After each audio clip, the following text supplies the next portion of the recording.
แกงซ่าโซไซตี้เนาะอเล็กแล้วก็เอแกงซ่าเนาะสำหรับตอนนี้เป็นจังได๋เอ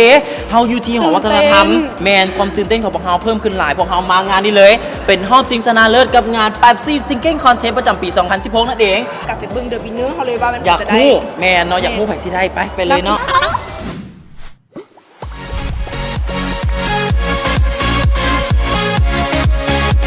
พี่มาเชียร์ที่ใดเป็นพิเศษมื้อนี้พี่6พี่3เย้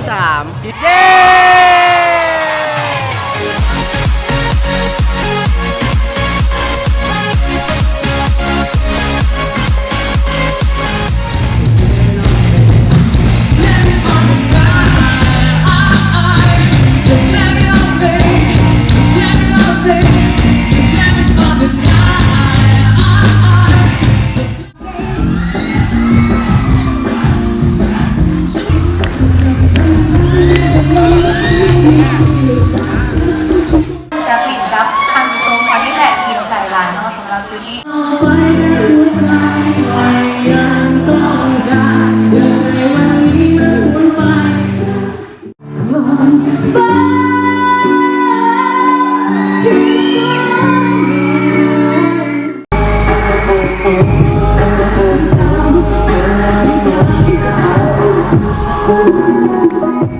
ลิซ่าเป็นวายผีมันเองเลยขนาดว่าแนวของการเล่นเสียงที่ไม่ตรงเลยเนาะที่ว่าผู้หญิงก็สามารถจำที่เองได้ตลอด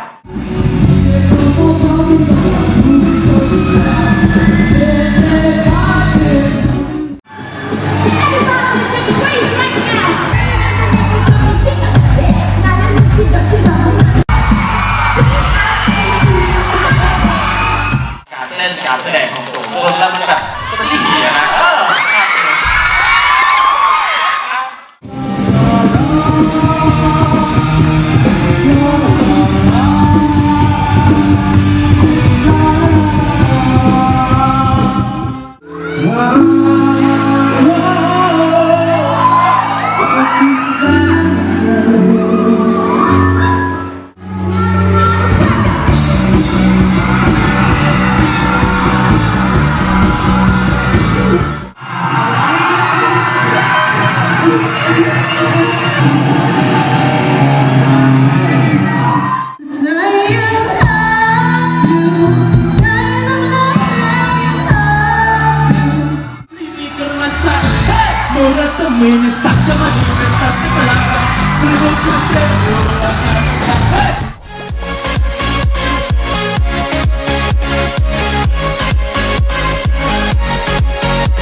และในที่สุดตอนนี้เราก็ได้ผู้ชนะเลิศกับโครงการ Pepsi Singing Contest กันแล้วนะกับน้องกบนั่นเองก็อยากขอบใจมูๆทุกคนที่ให้กำลังใจน้องตลอดมาและอยากขอบใจครอบครัวและขอบใจ